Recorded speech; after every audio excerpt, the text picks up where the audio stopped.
Randolph Scott i Ann Dvorak w filmie Miasteczko Abilene. W pozostałych rolach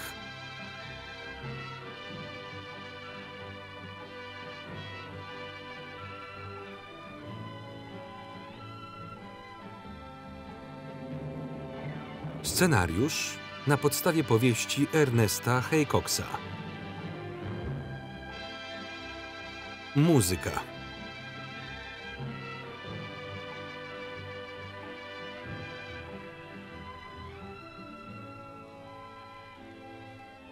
Zdjęcia.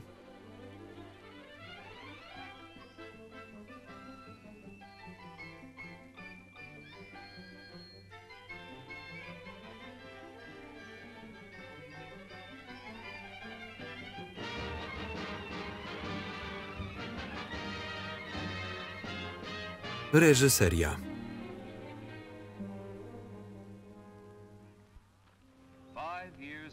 Pięć lat po wojnie secesyjnej równiny Teksasu i stacje kolejowe w Kansas łączyło ponad 1000 kilometrów szlaku przepędzania bydła. Kowboje wędrowali na północ w kierunku Abilene w stanie Kansas, pokonując w godzinę zaledwie nieco ponad kilometr.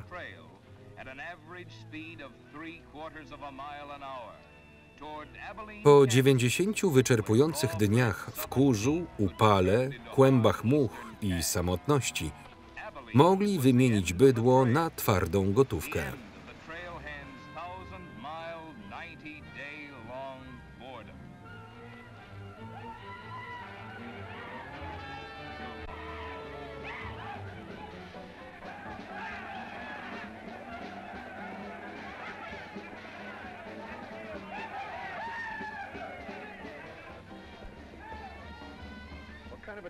Co to za miasto? Nie ma salonu po tej stronie? Same sklepy. Jedziemy.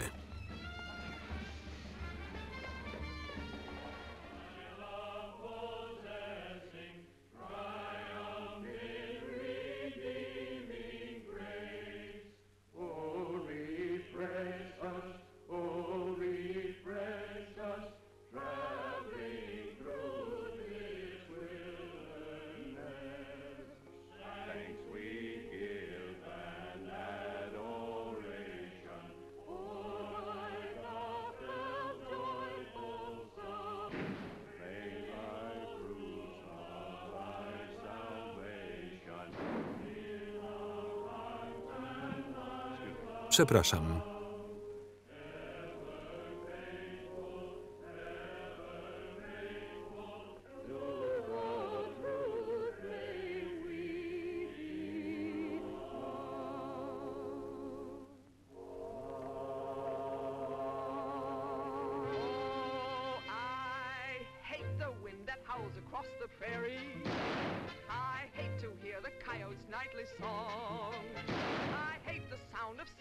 That they carry. It's much too hot in summertime, it's much too cold in winter. But listen, mister, please don't get me wrong. I love it out here in the West, because the West is best for loving. When the stars are shining and the moon is low, you'll find me out with my Romeo. Back east I was always repressed. That's why I love it out in the West. I love it out here in the West, because the life is free and easy. You can do most anything you doggone please. There's room to stretch. Wybacz, Rita. Nie jesteś w kościele ze sklepikarzami? Byłem. Widzisz pan ten znak? Broń zdać barmanowi. Nie przechodzić przez Texas Street, tylko 2 prawa. Rita śpiewa jeszcze lepiej, kiedy się do niej nie strzela.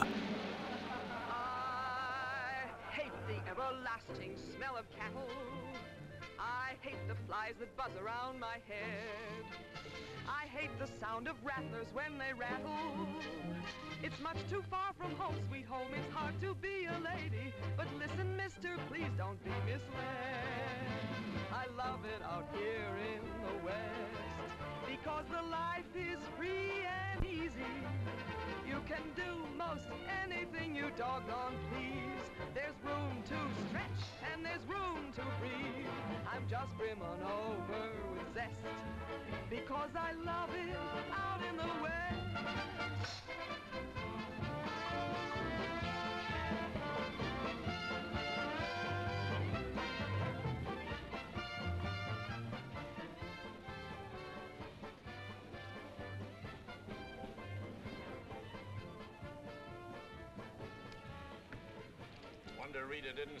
Cud, że cię nie rąbnęła. Tylko udaje wredną. Podłym trzeba się urodzić, Charlie.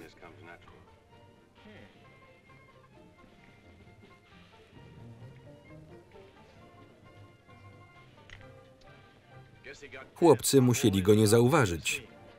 To powoli staje się normą. Chyba mnie nie zamkniesz. Wolałbym nie. Sklepikarze ci nie pozwolą. Bez salonu nie ma kowbojów, a bez kowbojów sklepikarze umarliby z głodu. Proste jak drut. Więc o co chodzi? Bo jeśli o Ritę, to mogę cię z nią umówić.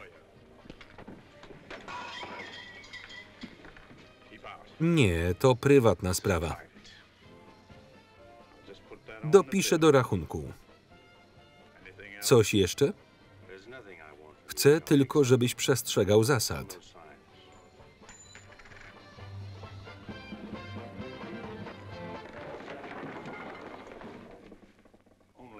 Tylko Ricie coś takiego wybaczam.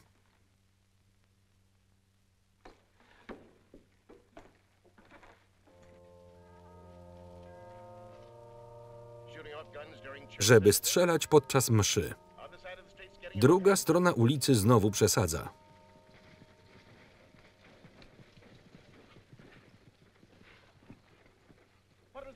Co to za strzały? Klient w The Pride za bardzo się podekscytował.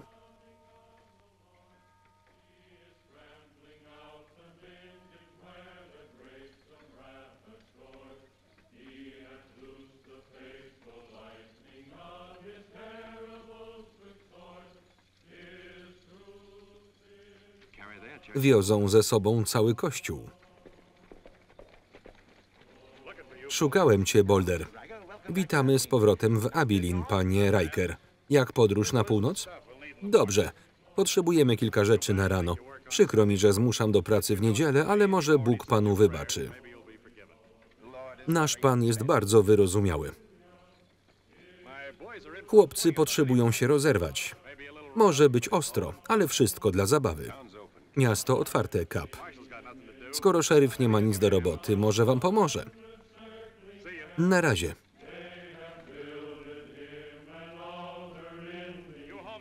Dla farmerów nie ma tu miejsca. My tu wypasamy bydło i tak zostanie.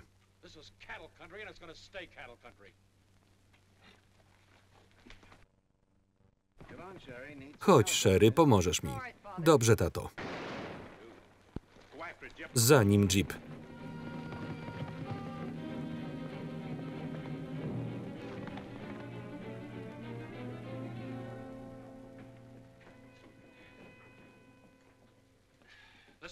To mój człowiek.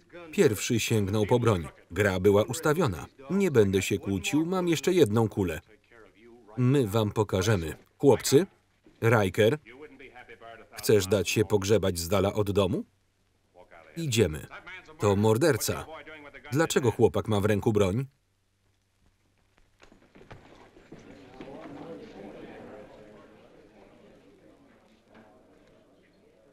Idź już, George. Muzyka. Wszyscy piją na koszt firmy.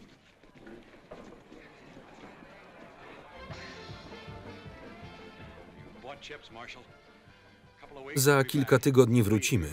I obyś tu był, szeryfie, bo nie będziemy się bawić w oddawanie broni. Rozniesiemy to zakłamane miasto w pył. Będę tu. Rozejść się, koniec przedstawienia.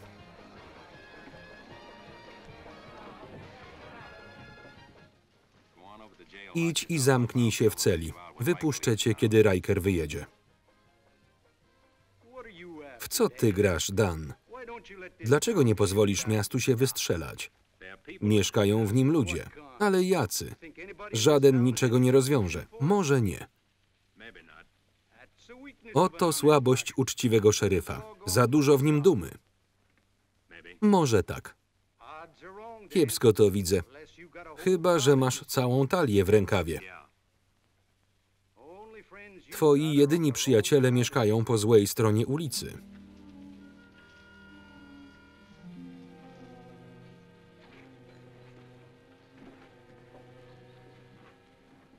Slim, zostań w mieście.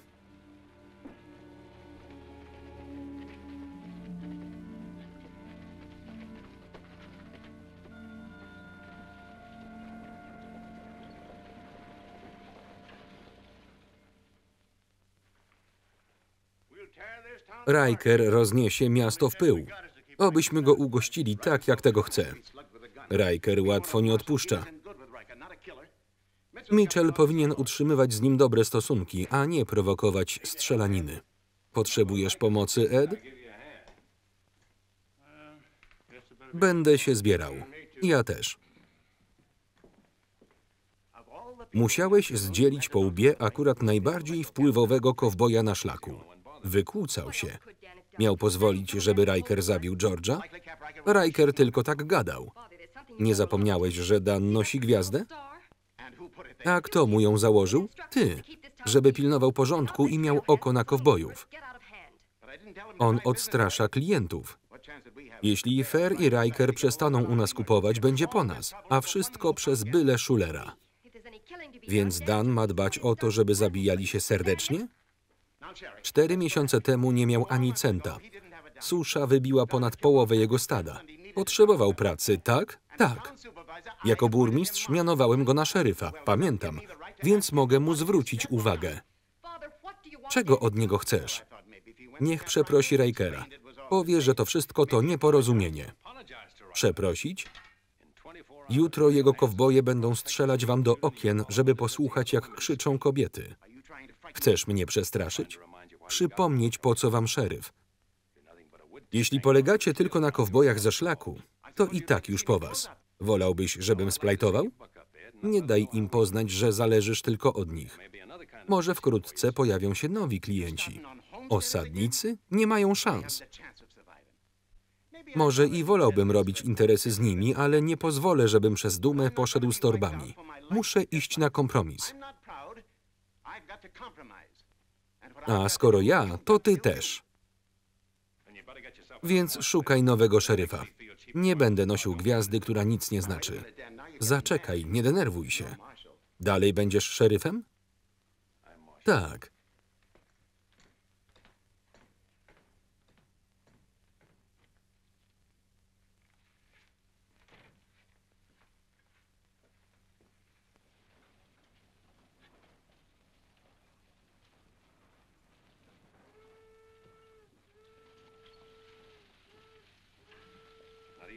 Ani godziny spóźnienia.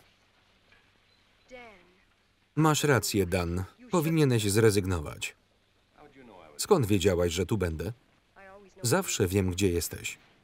Nie rezygnuję. Chciałem dodać Edowi odwagi. Nigdy ci się nie uda. Nigdy to dużo czasu. Dzień dobry. Podobno miałeś kłopoty. Nic takiego. Ubiegasz się o reelekcję, brawo? Namówili mnie. Chciałem otworzyć salon albo wrócić do stomatologii, ale ktoś musi dbać o prawo i porządek w hrabstwie. Mógłby pan czasem pomóc Danowi? To nie fair. Mam pod sobą całe hrabstwo. Dan tylko miasto. Poza tym nie we wszystkim się zgadzamy, a miałem nas za starych przyjaciół. Jesteśmy nimi, ale za często chcesz zapobiec rzeczom, które i tak się wydarzą. Człowiek musi z czegoś żyć. Krowy się czasem gubią. Wypadki chodzą po ludziach.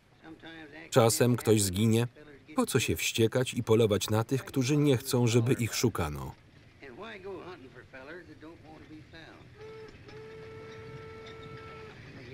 Przyjechał. Gdzie jest szeryf?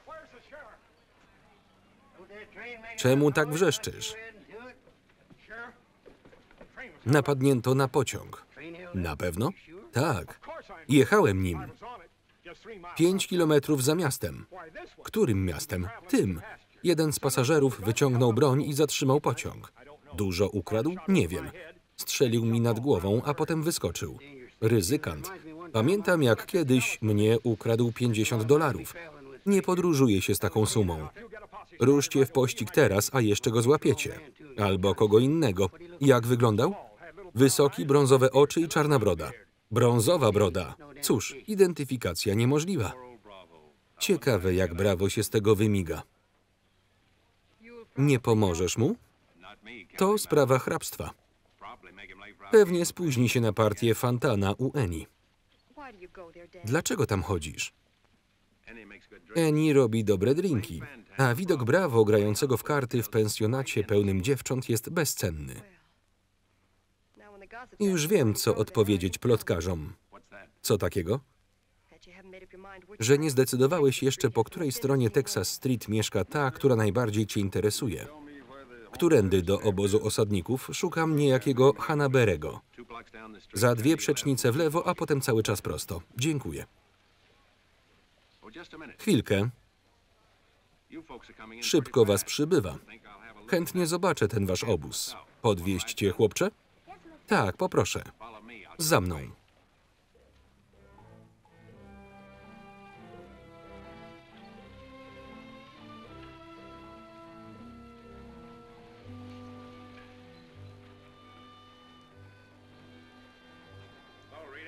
Dzień dobry, Rita.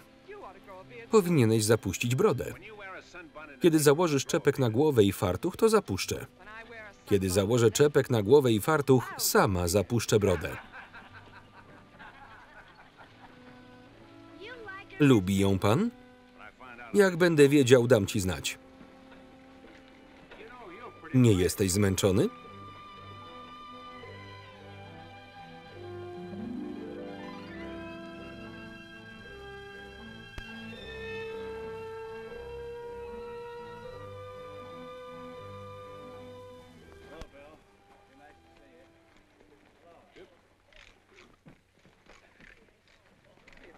Dziękuję.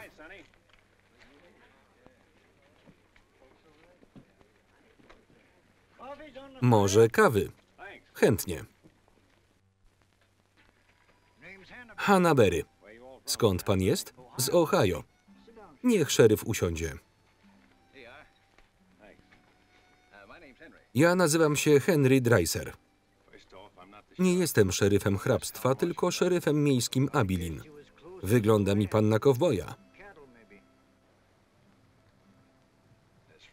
To niezbyt przyjazna okolica. Powiedziano nam, że zbierzemy tu 20 buszli zboża z Akra, a mówili, że wypasają tu bydło. To rządowa ziemia. Jest tak samo nasza, jak i innych. Mówią, że długo tu nie zabawicie. My twierdzimy inaczej. Sprowadziliśmy tu nasze rodziny i postaramy się, żeby było im tu dobrze. Niczego od nikogo nie chcemy. Włożymy w tę ziemię więcej pracy niż ktokolwiek inny. Brzmi uczciwie. Chcemy żyć z miejscowymi w zgodzie, ale jeśli oni tego nie chcą, ich strata.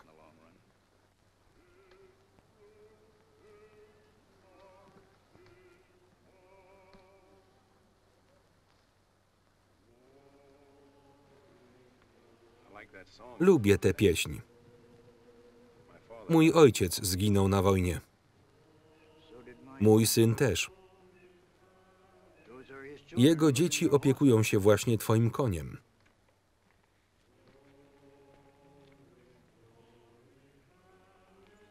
Dziękuję.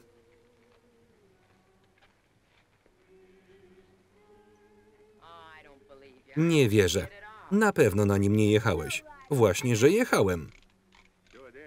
Prawda? Ja potrafię prowadzić konia z pługiem. Po co? Żeby siać ziarno.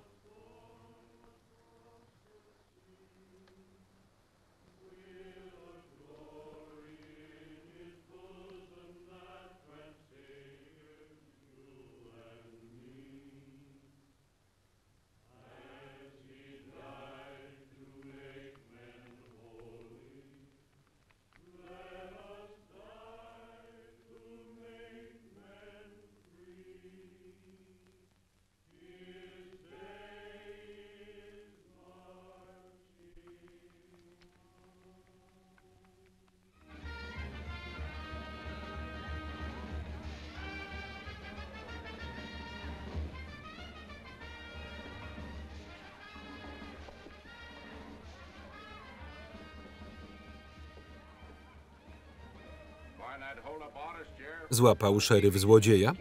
Pewnie jest już w innym hrabstwie. Coś na popicie kurzu i 2 razy whisky.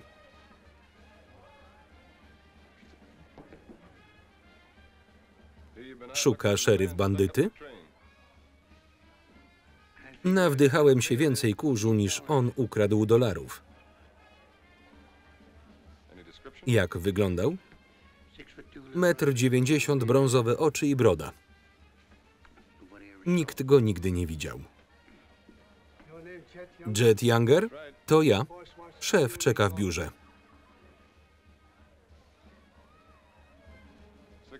1,90 m, brązowe oczy i broda? Też go nigdy nie widziałem.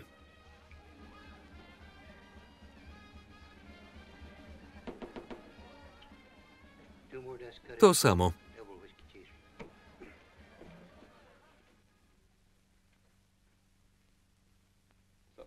Co cię gryzie, Charlie? Możliwe, że popełniłem błąd. Nie doceniłem zagrożenia, jakim są farmerzy.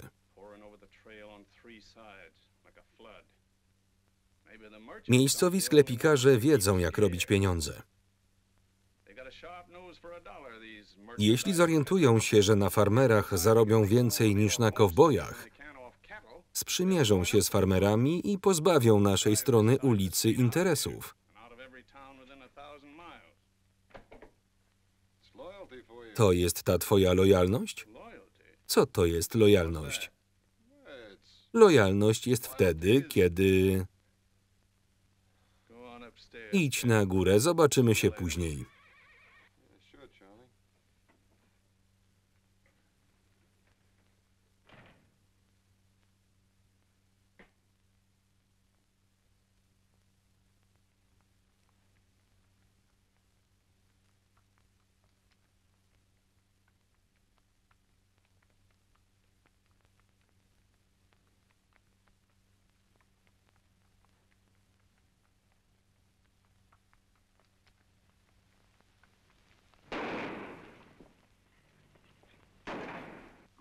Za nim jeep.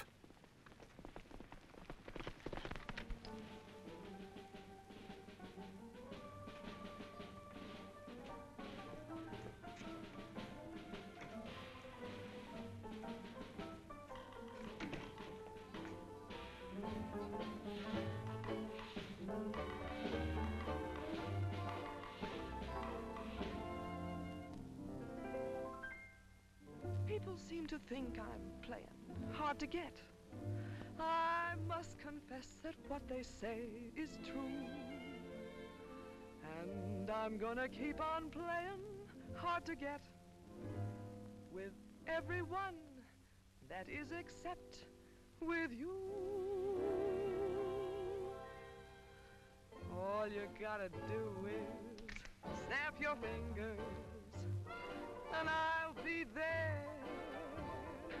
All you gotta do is clap your hands and I'll come running anywhere.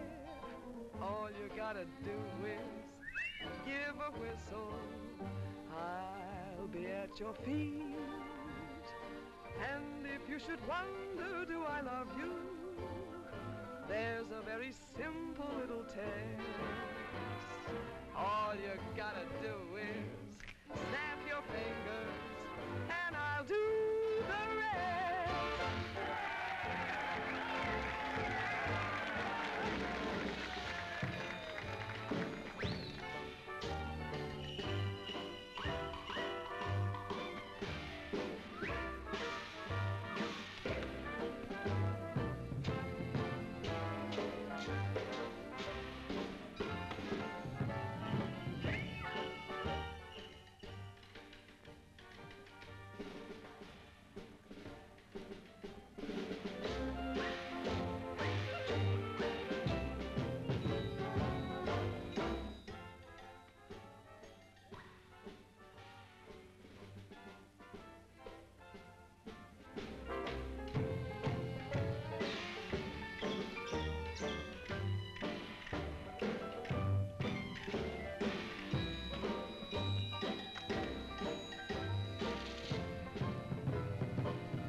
Mówiłam Charliemu, że w piwnicy są szczury.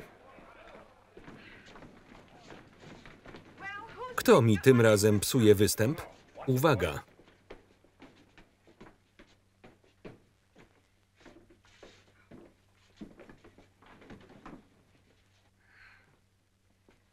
Znowu ty? Co się stało? Strzelał do mnie. Widziałeś go kiedyś? To człowiek Rikera. Pozwolisz mi kiedyś dokończyć piosenkę? Na dole brzmiała świetnie. Może dlatego, że nie słyszałem słów. A to za co? Za to, że jestem żywym celem za $4 za dzień.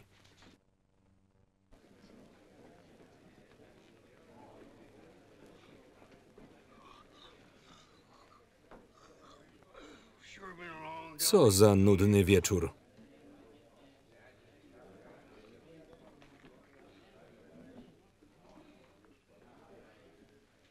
I love it out here in the West because the West is best for loving.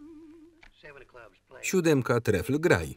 8 trefl, 9 trefl, 10 trefl. Zszyłam ci halkę, Rita. Co się tak wystroiłaś? Nie chciało mi się przebierać. Dobry wieczór, Dan, siadaj. Jak tylko pokonam tego mistrza, zagramy razem. Nie gadaj, graj. Walet trefl, dama trefl, król trefl, wygrałam. Jesteś mi winien 4,40. Z kobietami nie masz żadnych szans. Czasem zaskakujesz mnie inteligencją, brawo. Ja sam siebie też. Zagrasz, Rita? Nie, dzięki. Strzelanina mnie zmęczyła. Nikomu nic się nie stało? Tylko szeryf nadwyrężył kark, bo znowu go nadstawiał. I nie wiedzieć, czemu bolą mnie piszczele, bo cię kopnęłam znowu. Gramy czy nie? Dlaczego? Mieszasz się w nie swoje sprawy. Kowboje piją po jednej stronie ulicy, a konserwy kupują po drugiej. Zostaw ich w spokoju. Gdyby Dan ich nie pilnował, w mieście byłby jeszcze większy chaos. Gramy czy gadamy? Nauczy ich mówić proszę i dziękuję i da się zastrzelić, bo taka jego praca? Niech lepiej zacznie pracować dla Charliego. On wciąż tu będzie za kilka lat. To ciekawe. Czyżby? Co w tym ciekawego? To odwieczna walka kowboja z farmerem, samotnego pijaka z rodziną. A jeśli przestaną spędzać bydło, co wtedy? Miasto nigdy się nie zamknie, a ja nigdy się nie wyprowadzę. Tu jest moje życie. Dlaczego? Bo mi tu dobrze. Bo w fartuchu mi nie do twarzy i przestań zadawać tyle pytań. Kto chciałby zagrać partię? Jednak zagram.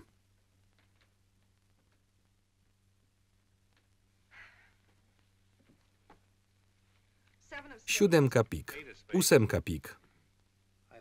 Pas. 9 pik, 10 pik. Walet, dama, król. Graj.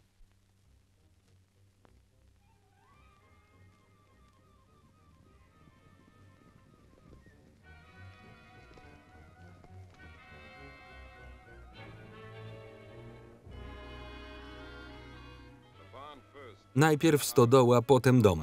Zapalcie pochodnie. Jedziemy.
Wstawaj, mamo.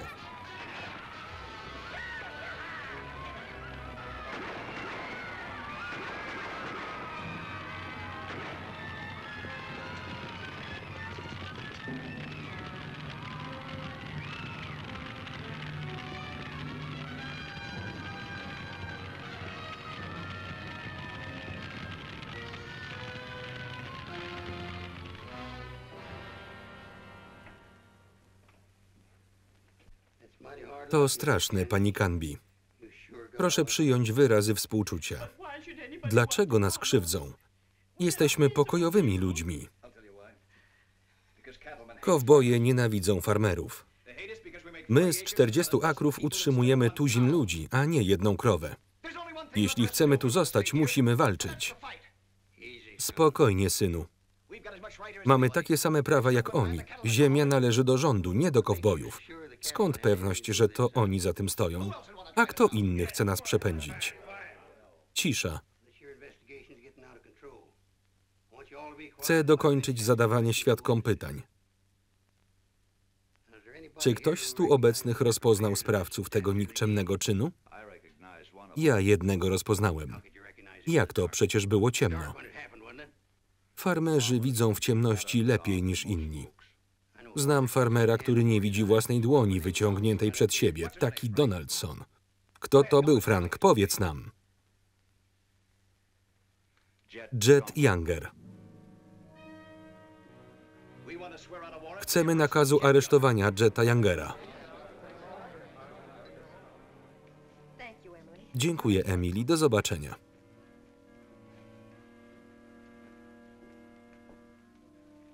Dwa pudełka nabojów. Wiedzą, kto to zrobił? Jet Younger.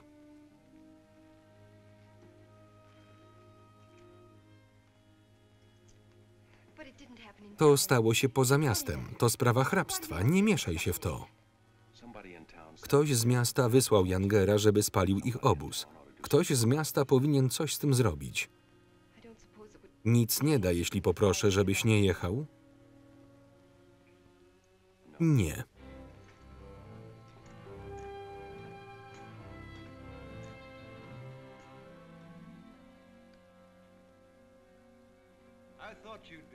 Tak myślałem, że się tym zajmiesz. Niby skąd? Younger i Fair się sumują. Jak to? 2 na 1.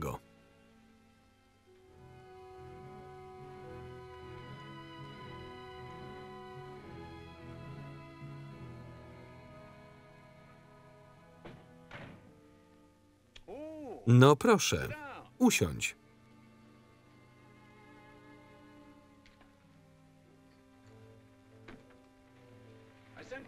Przekazałem Bravo, że zależy mi na schwytaniu Jeta Youngera. Wezwałem cię, bo podobno chcesz zrezygnować z funkcji szeryfa. Przebąknąłem coś o tym. Przydałbyś mi się. Zawsze wiedziałem, że znajdę u ciebie pracę, Charlie. Kiedy zrezygnujesz? To zależy.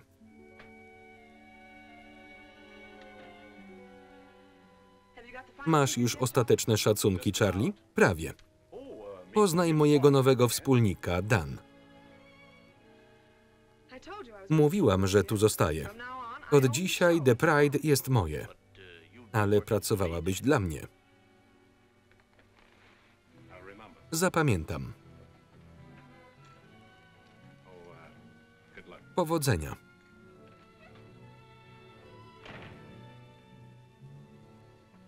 Coś nie tak? Sam nie wiem.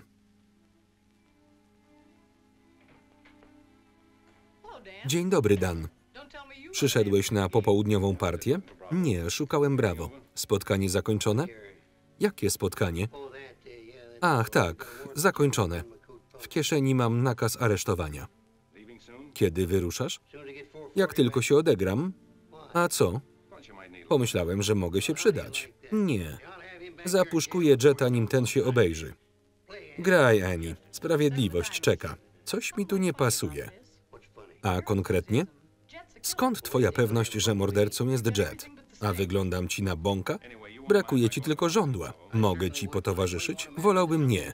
Po co mieszasz się w nie swoje sprawy? Też chciałabym to wiedzieć.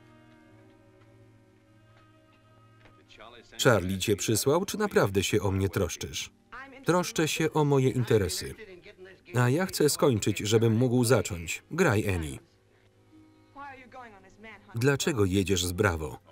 Chcę tylko pomóc stróżowi prawa. Chodzi o coś innego. Może lubię jeździć po wzgórzach, z dala od ludzi. Czekam w biurze, Bravo. 8 pik, 9 pik, 10 pik. Walet pik, dama pik, król pik. Cholera. Dokąd idziesz? Nie uwierzyłabyś.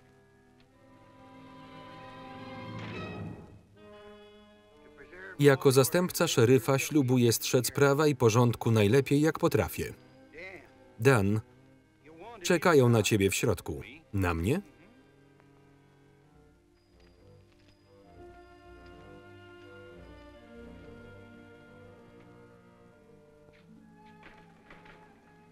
Rita, Dan,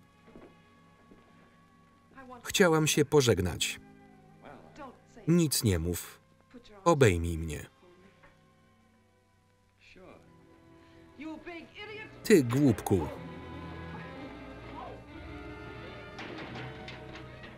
Otwieraj. Dbaj o siebie. Jak wrócę, zajmę się twoimi interesami. Wypuść mnie.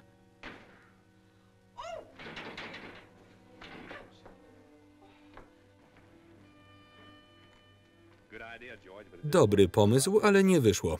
Wypuść ją za 10 minut. Gotowy, Dan?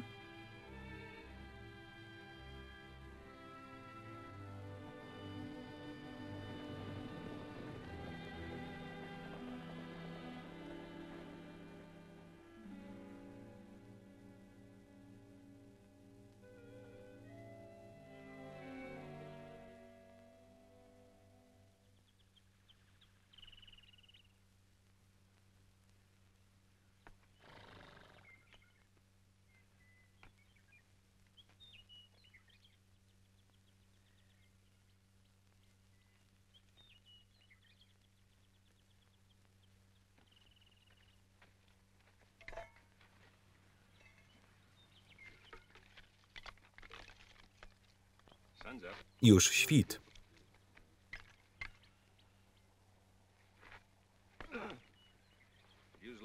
Pomógłbyś. Mam 3 zastępców. Miałeś. Zrezygnowali. Te skunksy zwiały? O 3:00 nad ranem. Nie hałasowali, więc wróciłem spać. Dlaczego ich nie zatrzymałeś? Na niewiele by nam się zdali. Nie mieli serca do pracy. Może i my powinniśmy się wycofać. We dwóch za wiele nie zdziałamy. Żeby złapać Jetta, wystarczy 1.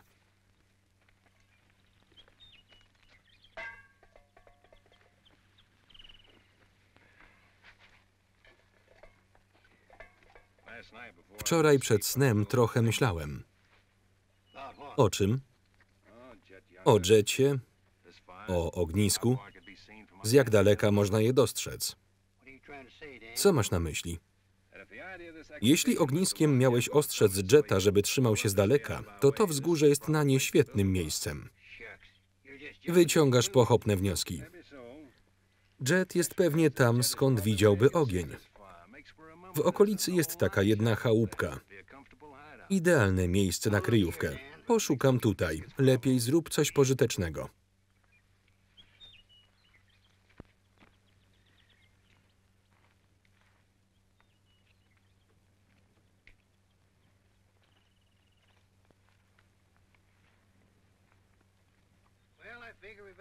Pora ruszać.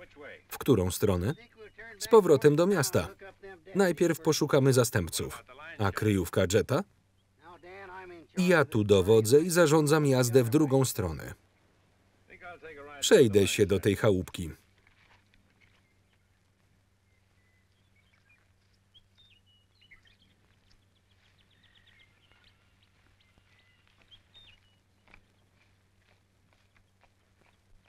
Uparciuch jeden.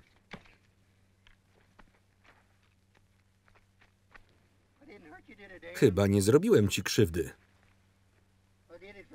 Robię to dla twojego dobra. Nie pozwolę, żebyś dał się zabić. Co tam farmerzy czy jakiś Jet Younger?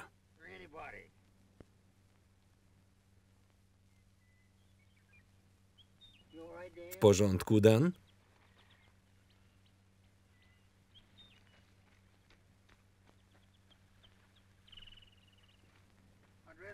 Już sam wolałbym oberwać. Po co być takim upartym?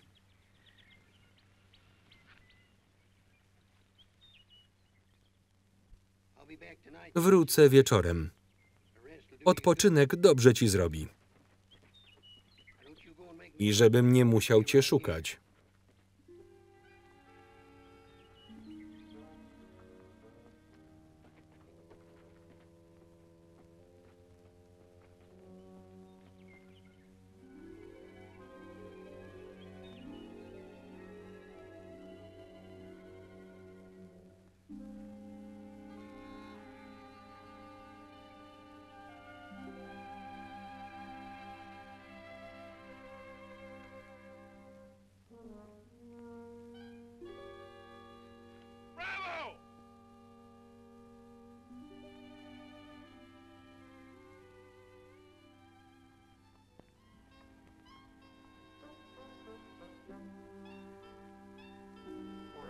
Biedaczek.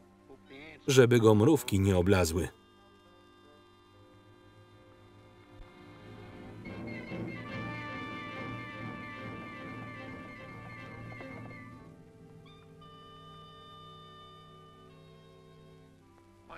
Cholera, pryskam stąd.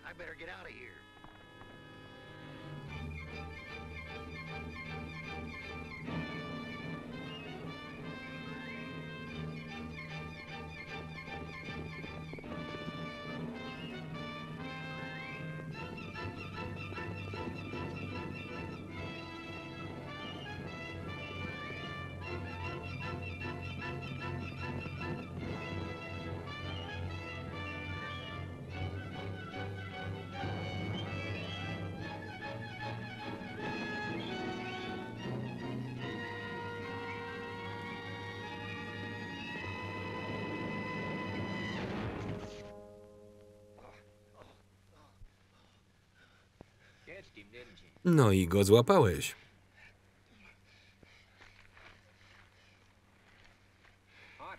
Gorąco dziś. Ale może do końca tygodnia coś pokropi. Idź sobie. Masz wodę? W studni jej pełno. Bierz przyjaciela i chodźcie. To nie mój przyjaciel. Jak to nie? Ćwiczymy tak codziennie.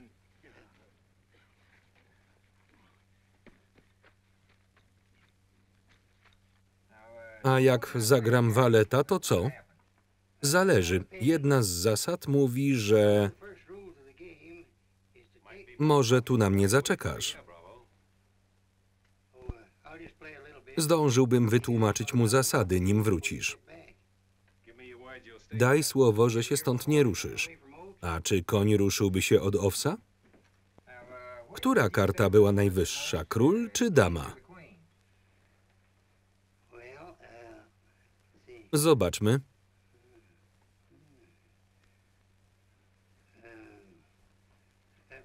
Rozdajmy jeszcze raz.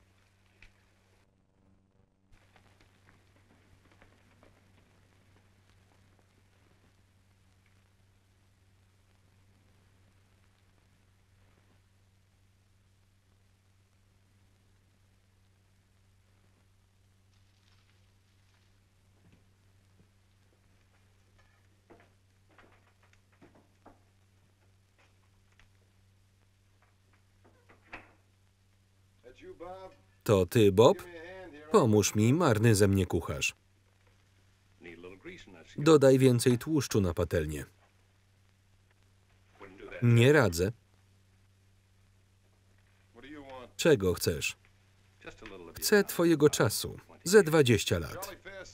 Charlie Fair powiedział, że Bravo rozpali ognisko tak, żebyś je widział i że masz jechać w przeciwną stronę, tak? Nie wiem, o czym mówisz. Gdzie Bravo?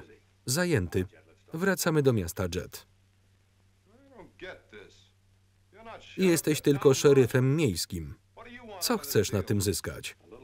Bezpieczeństwo dla moich dzieci. Nie masz dzieci. Może kiedyś będę miał. Gotowy?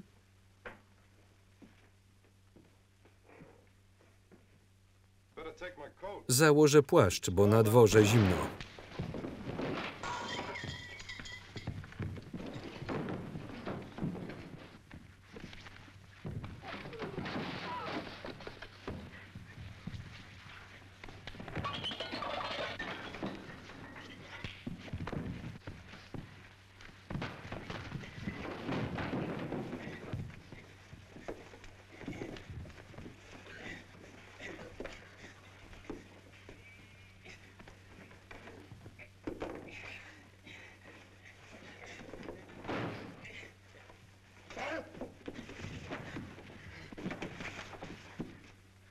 No dobra, Jet.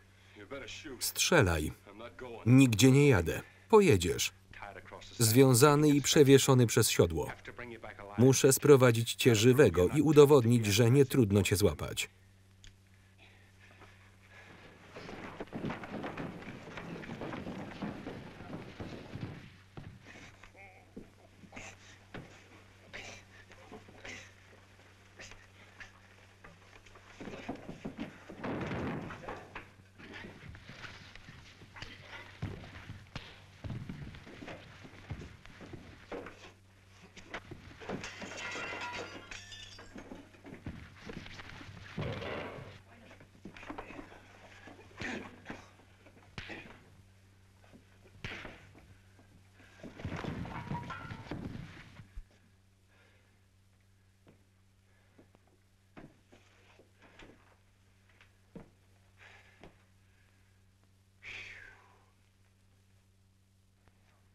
Dama Karo, król Karo, wygrałem.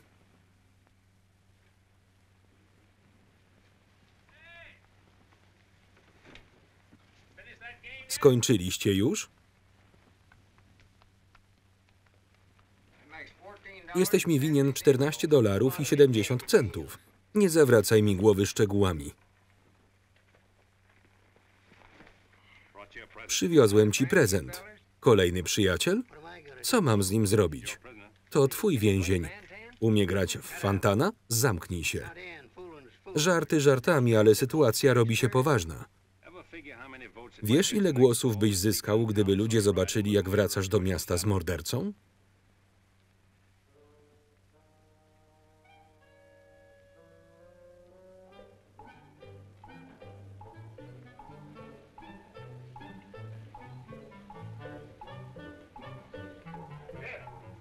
Ed, chodź zobaczyć.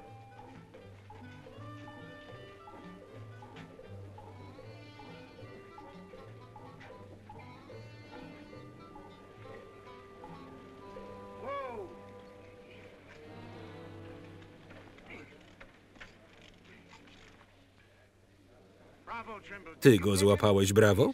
Chyba widzisz. Hip, hip, hurra dla szeryfa Trimble.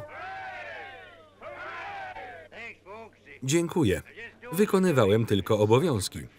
Zaprowadź mnie do środka, blefiarzu. A jak się stawiał? Tak się cieszę, że wróciłeś. I ja też.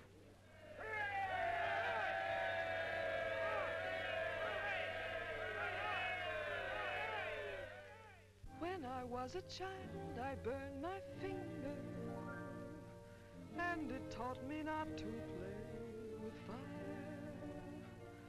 Don't know why this lesson didn't linger.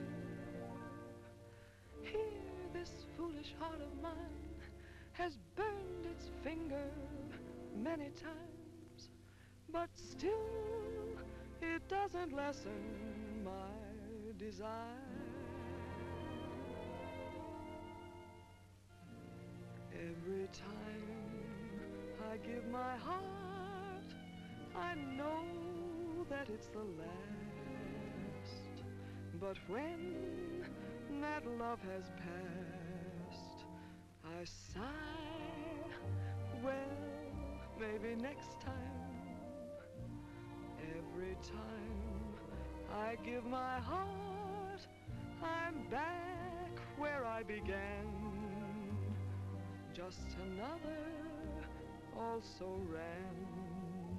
But maybe next time, I waited long for this romance, and when we met, my heart was lost. With you I think I stand a chance, but just the same, I've got my fingers crossed. Every time I give my heart, for instance, like with you, I swear that for we two, there'll be no next time.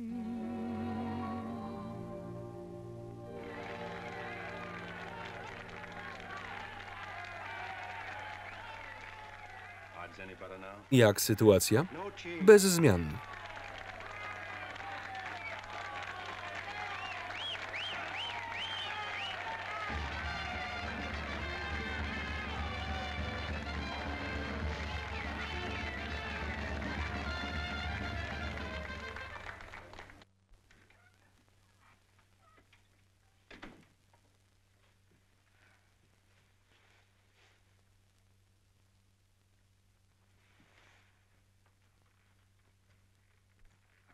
Chciałem dokończyć rozmowę.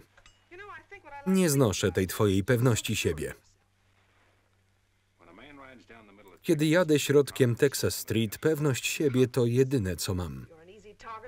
Jesteś łatwym celem dla każdego pijaka, który zechciałby ci strzelić w plecy. To się kiedyś zmieni. Rita, The Pride to zła inwestycja. Pożyjemy, zobaczymy. Skoro wiesz już wszystko, wyjdź, żebym mogła się przebrać. Jeszcze nic nie wiem. Masz przecież parawan. Chcę pogadać.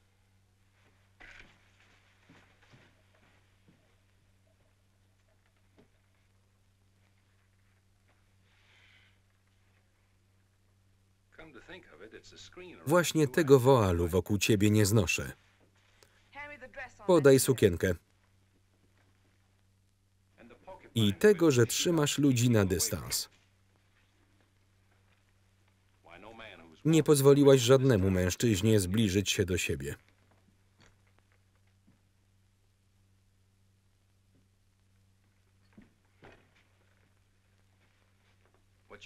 Powinnaś pojechać na wzgórza. Nie mieszam alkoholi. Boisz się. Wyjdź. Udajesz twardą, a tak naprawdę jesteś ciepła i wrażliwa. Będę zamykać drzwi na klucz.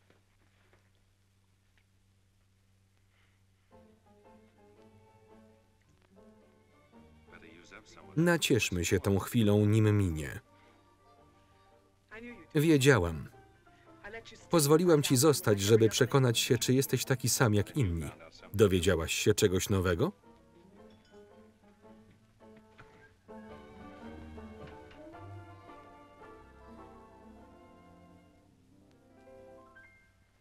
People seem to think I'm playing hard to get. I must confess that what they say is true.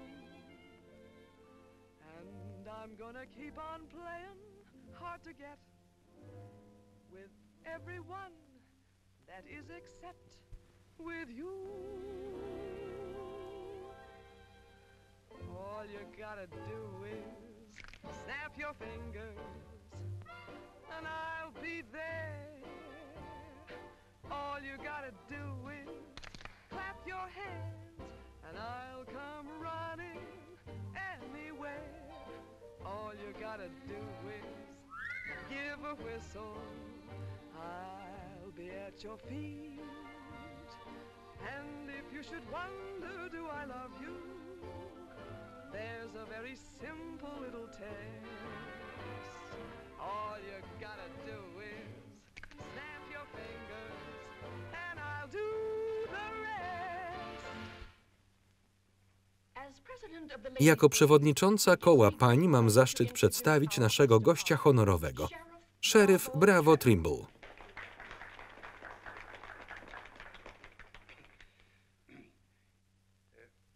Przyjmując zaproszenie do przemówienia, nie miałem zamiaru mówić o polityce. Chciałem szczerze i od serca porozmawiać o konsekwencjach braku prawa i porządku w naszym mieście. Proszę powiedzieć, jak pan złapał Youngera. Po prostu przyłożyłem mu rewolwer do żeber, żeby wiedział, że nie żartuję.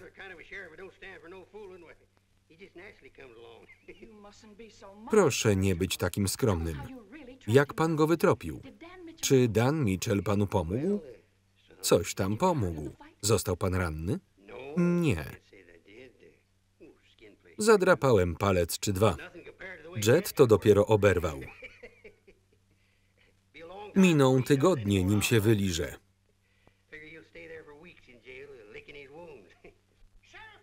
Szeryfie, Jet Younger uciekł z więzienia. Younger uciekł? Przemycili mu broń. Po drodze zabił 2 facetów. Uciekł na wzgórza. Nie, jest w mieście. Dan Mitchell wie? Co? To pan jest szeryfem hrabstwa. To sprawa typowo miejska. Biegł do stajni, ale Dan odciął mu drogę. Lepiej zejdźmy z ulicy.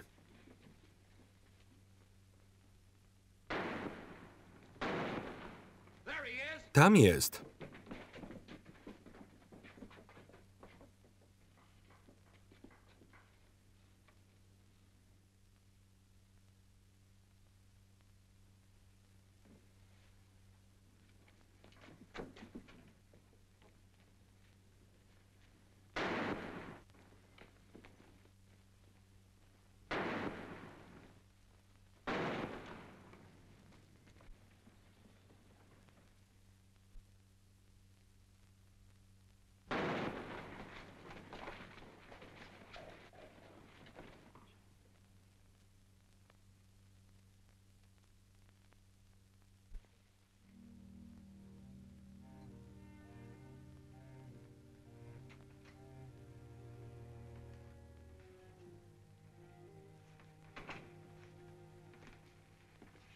Z początku mówiła tylko o tobie. O mnie?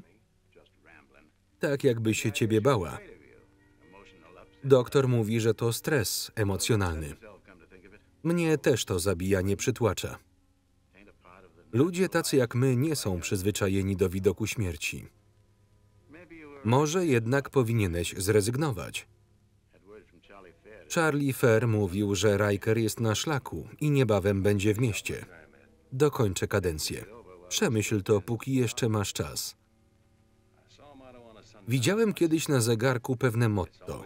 Jest później, niż ci się wydaje. Dobranoc, Ed. Sherry, chcę pomówić z Danem sama. Dobranoc, Dan.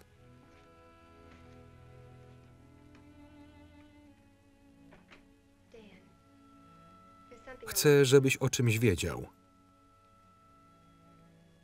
10 lat temu mój ojciec przywiózł mnie do Abilene. Już pierwszego dnia widziałam na Texas Street pojedynek 2 pijanych kowbojów. Miałam dopiero 10 lat, jak krew jednego z nich spływała stróżką pod moje stopy. Właśnie tym jest dla mnie Abilene. To się zmieni. Zawsze tak będzie i nikt tego nie zmieni. Ty też nie próbuj. Wiesz, o czym mówisz? Tak, wiem. Mówię, że boję się o siebie i o ciebie. Przerażasz mnie. Każdego dnia boję się, że zobaczę cię martwego na ulicy.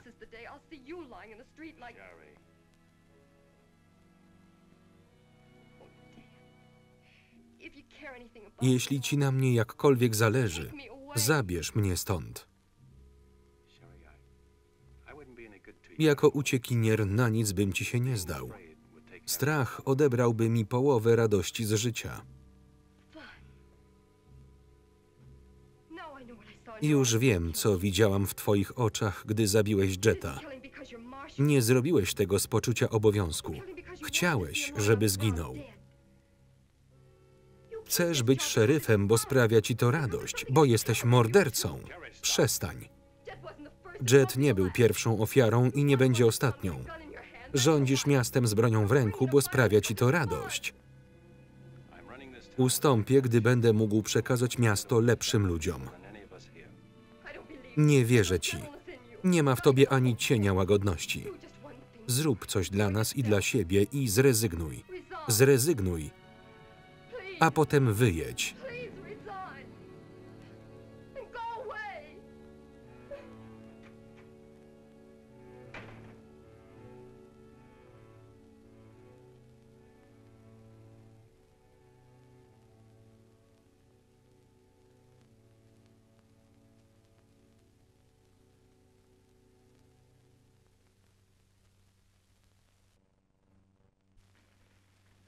Musimy trzymać się razem.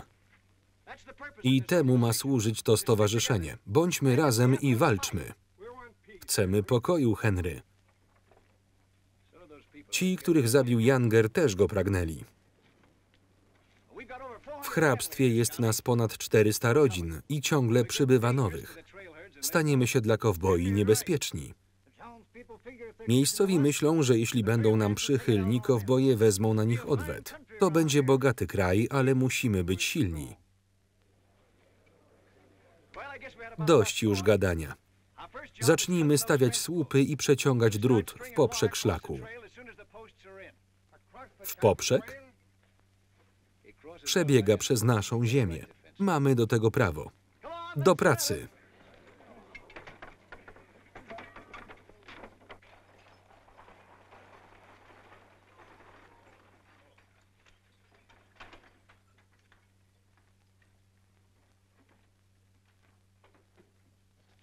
Dziękuję, pani Lind.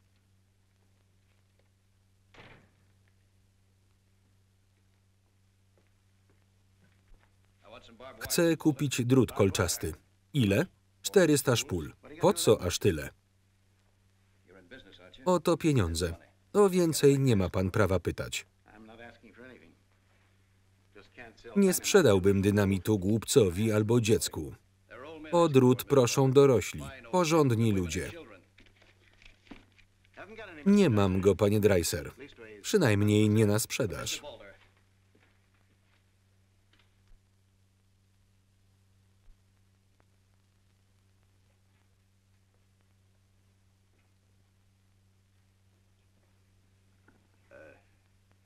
Ma pani chwilę? Czego pan chce?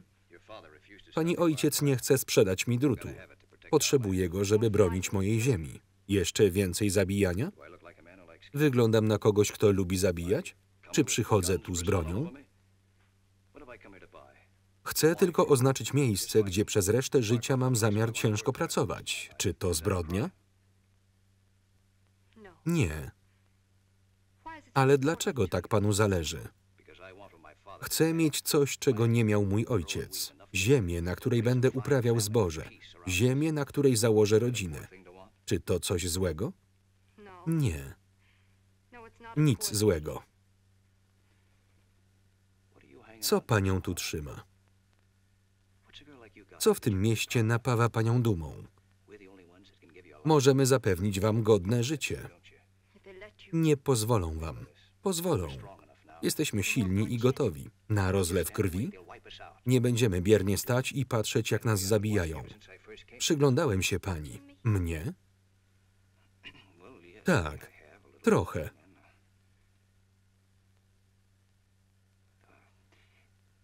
Jesteś jak my, Sherry. Chcesz tego samego. Wiele nas łączy. Uosabiamy przyszłość tego kraju i razem możemy ją urzeczywistnić. Powiedz, gdzie jest drut. Wrócę z wozami go zabrać. Tu są pieniądze. Daj nam szansę. Ty i ja.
Drut kolczasty aż po horyzont.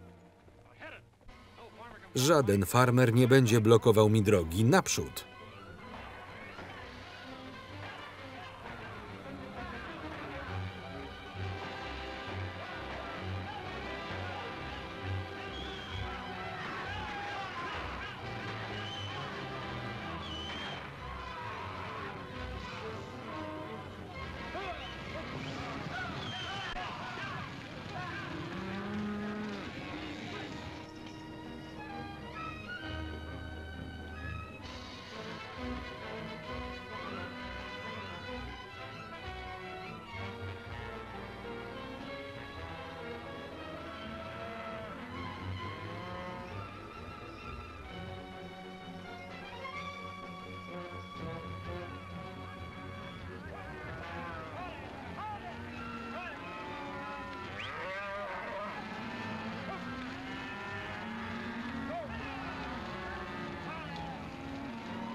Co to?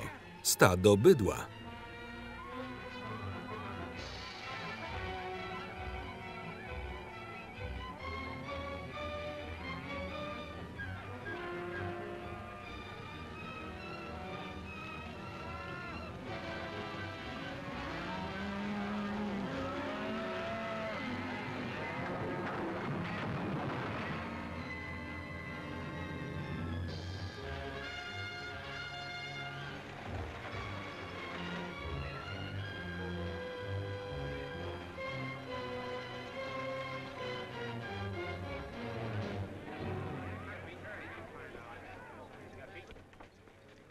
Riker popędził stado przez płot. Wejdźcie do środka, poślijcie po doktora Sandersa.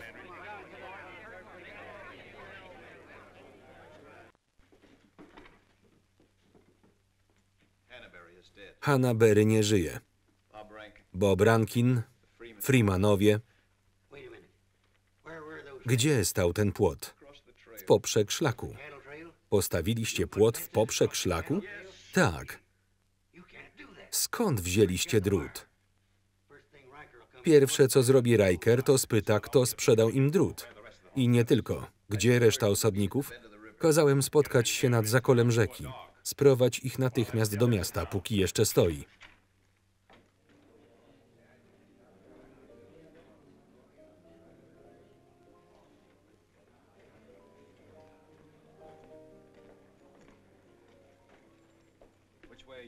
W którą stronę strzelasz, Charlie? Ja nie sprzedaję kul, jestem właścicielem salonu. Byłeś. Masz godzinę, żeby zamknąć lokal. Chwila. Dziś żaden pijany kowboj nie będzie demolował miasta. Nie słyszałeś, że szlak zamknięty? Słyszałem, że znów stoi otworem. Wyjedź, nim będzie za późno. Raczej ty skorzystaj z tej możliwości, szeryfie.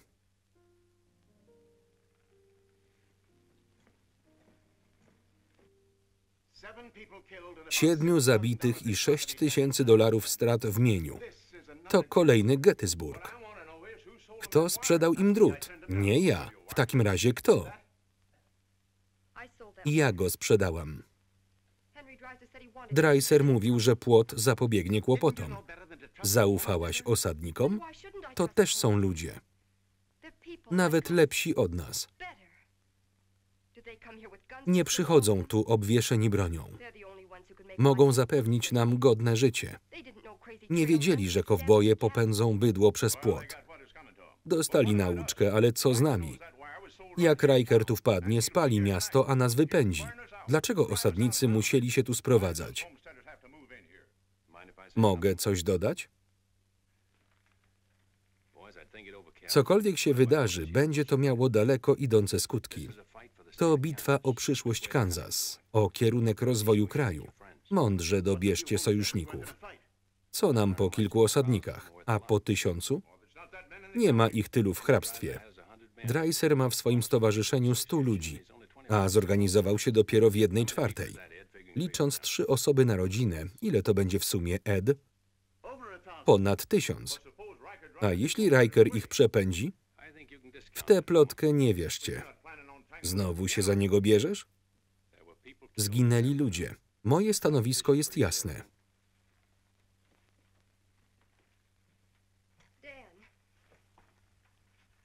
Nie sądziłam, że to, co robię, uderzy też w ciebie. Zabawne. Nigdy nie wiesz, skąd padnie pierwszy strzał. 400 rodzin. Gdyby każda wydawała w mieście $500 rocznie, ile by to było w sumie? $250 000. A ile wydają kowboje? A gdyby farmerzy wydawali $300 rocznie, to tylko gdybanie. Idę do Rikera powiedzieć mu, że Dan mnie nie reprezentuje. Jestem neutralny. Nie chcę mieć z tym nic wspólnego. Cicho, powiedzmy, że za rok będzie tu 800 rodzin. $500 000. I to bez żadnego strzelania. A jeśli Riker zmiecie osadników?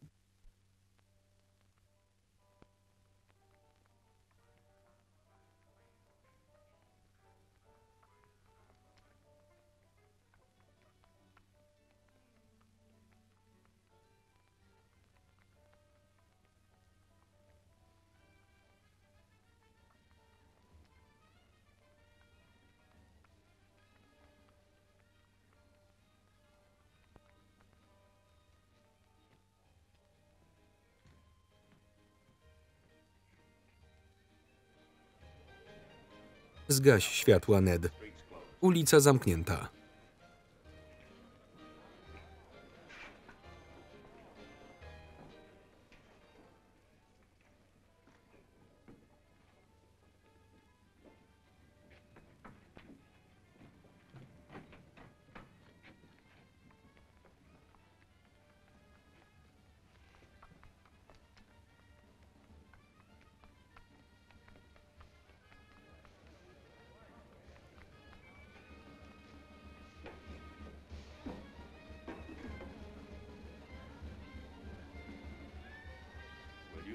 Zgasisz światła, Pete, czy ja mam to zrobić?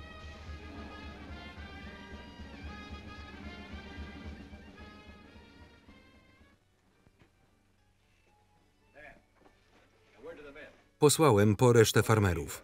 Kiedy tu będą? Tak szybko, jak się da. Zaczekaj.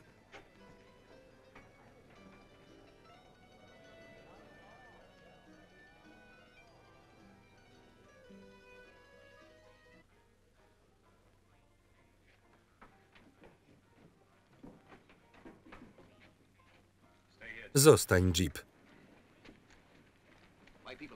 Moi ludzie są wściekli. Wszyscy kochali Hanna-Berego. Dobry wieczór, szeryfie. Jake?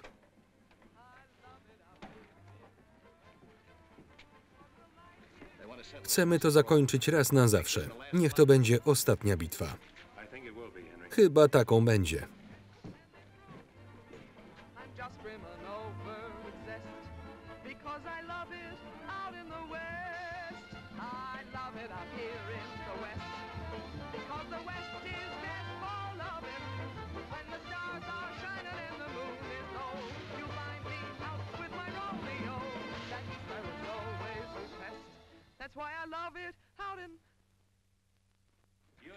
W fartuchu kuchennym wyglądałabyś pięknie. Co to ma znaczyć? To wciąż mój lokal i ja tu rządzę. To każ zgasić światła. Brać go. Uważaj. Zgaś światła. Mam to zrobić za ciebie?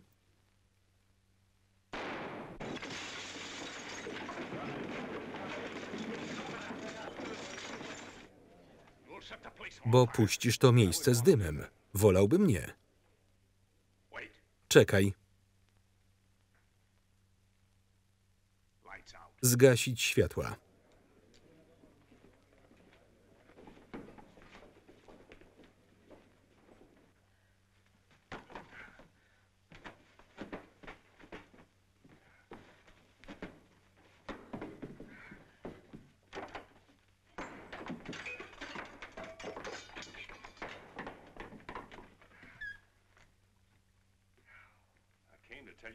Miałem prosić, żebyś się pakowała, ale może faktycznie łatwiej wszystko zniszczyć. Nie zamkniesz mojego lokalu. Zaraz będzie tu niebezpiecznie. Nie gadaj mi o bezpieczeństwie. Poczekaj no, aż Riker się tu zjawi. Ty ostrzegasz mnie, pozwól, że i ja ostrzegę ciebie. Koniec zabawy. Owszem, ale nie dla mnie. Kto się za tobą wstawi? Sklepikarze? Farmerzy? Wystawiasz się jak kaczka na strzelnicy. Łagodni zawsze wygrywają. The Pride się rozpadnie. Dolar za dolarem, cent za centem. Wynoś się, zanim cię zabiję. To moja własność. Zapłaciłam za nią własnymi pieniędzmi. Jeśli jeszcze raz cię tu zobaczę, rozwalę ci łeb. A gdyby 1000 rodzin wydawało rocznie po $300, jadą.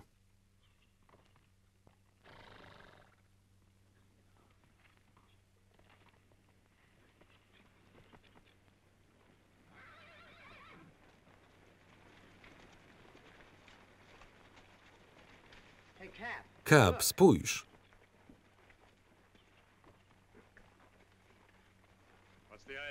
Dlaczego saluny są zamknięte? W życie weszło nowe prawo. Nie zatrzymasz nas. Dużo was. Chłopcy, chcecie przepłukać usta po ciężkiej drodze?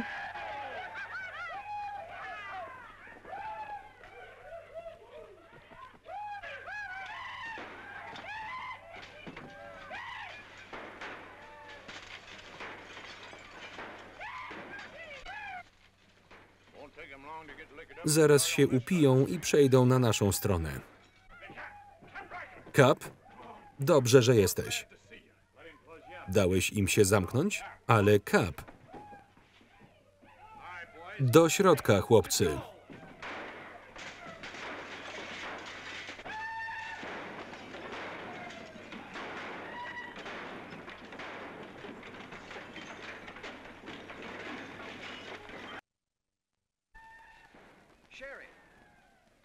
Jadą już?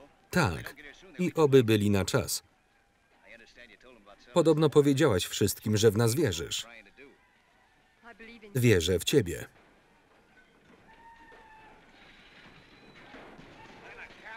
Pokażę ci, jak to się robi.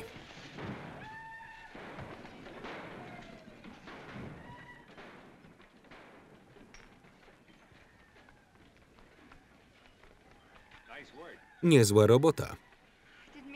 Nie chciałam tak mocno. Jak się czujesz? Dobrze. Jestem z ciebie dumny. A ja z ciebie. Z Henry'ego też. I z siebie też. Robi się gorąco. Kończcie już.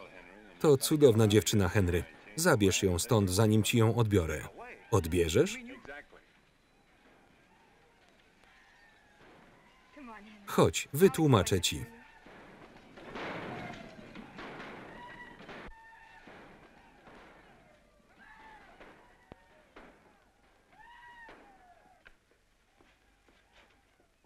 Co tu robisz? Ktoś musi bronić biura szeryfa. A ty dokąd? Koledze skradziono stado owiec. Prosił o pomoc. Baran.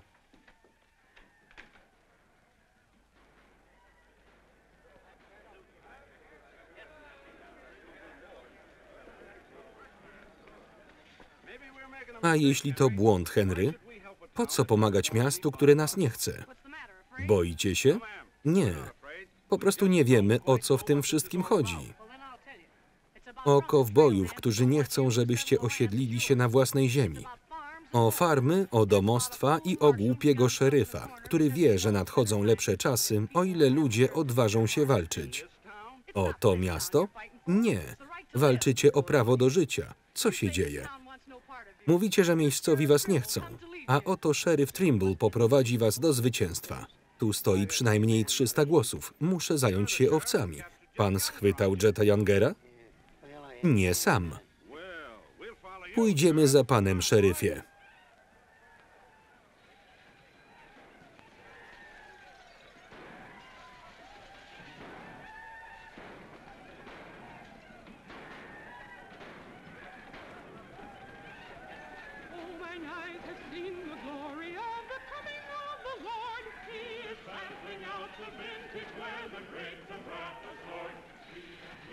Wiesz co, Doug? Świat się zmienia.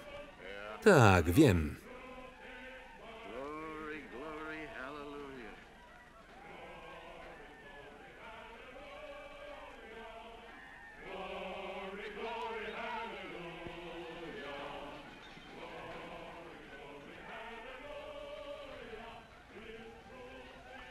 Dobrze, że jesteście. Co robić, szeryfie? Stańcie wokół sklepów po tej stronie ulicy. Słyszeliście ruchy?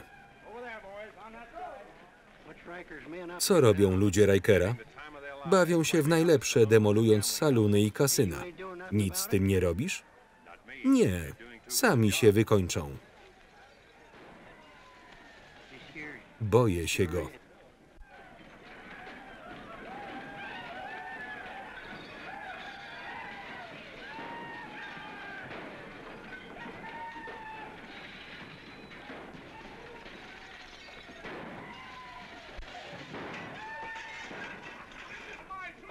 To mój lokal, nie rozwalajcie go. Spadaj stąd.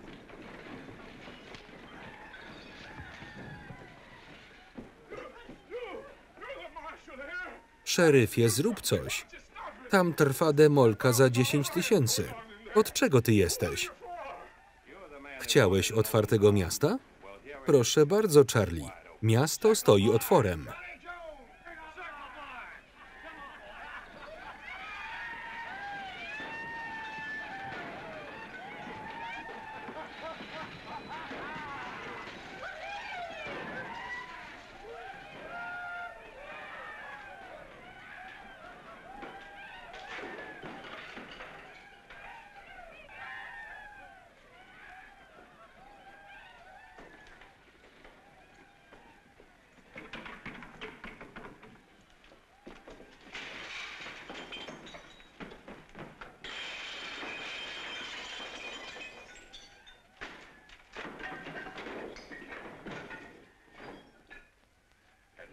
Wybawiłeś się, Riker? Jak skończę, przeniosę się gdzie indziej. Powiedz chłopakom, że po drugiej stronie ulicy nasi na nich czekają. Zabiorę chłopaków dokądkolwiek zechcę. Nigdzie ich nie zabierzesz, pójdziesz ze mną. Ach, tak. Aresztuję cię pod zarzutem morderstwa.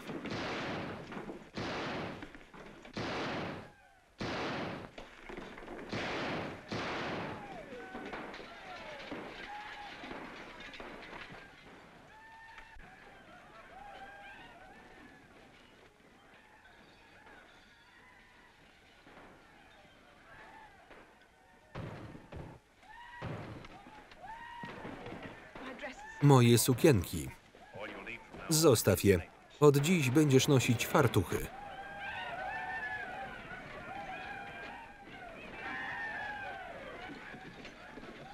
Spalić to miasto. Idziemy do sklepów.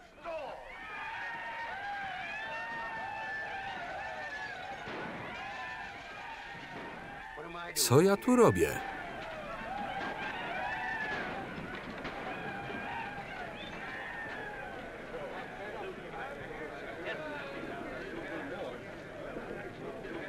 Stać!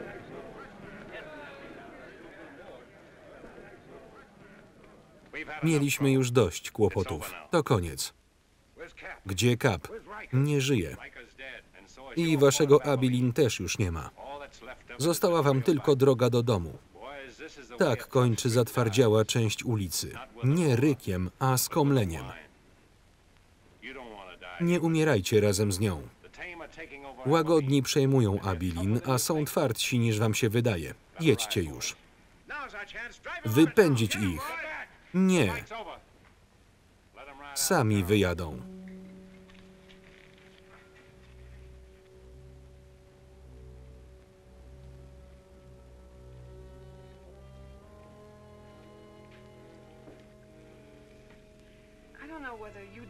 Nie wiem, czy dołączyłaś do nas, czy my do ciebie, ale dobrze być razem.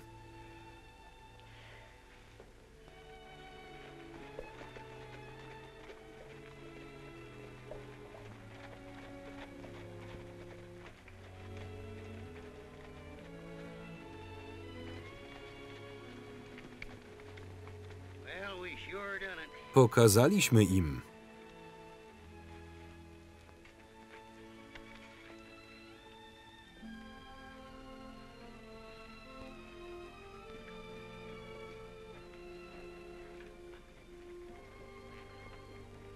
Dobrze, ale pamiętaj, żadnej brody. Tak sobie myślałem, Annie. Chcesz zagrać partyjkę Fantana?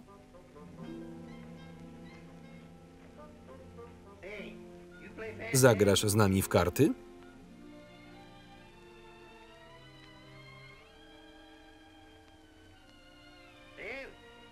Dan, szybka partyjka? Tylko jedna, Annie.